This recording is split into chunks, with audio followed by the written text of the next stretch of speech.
ខ្ញុំផងមករីកប្តេងសារីជាស្ដីខ្លួនឯង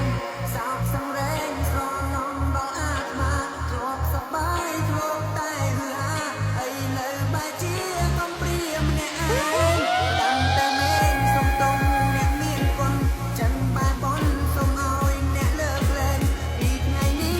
វាចាងពីក្បែរមិនធ្វើខ្លួនឲ្យថោកជាឡើយអ្នកណាក៏ធ្លាប់ខំ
ជួយមកប៉ា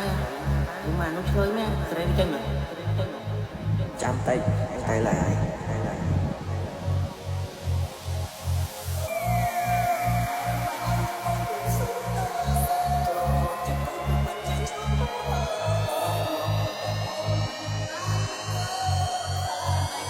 ចប់ហើយខ្ញុំគ្មានសល់អ្វីក្បែរកាយ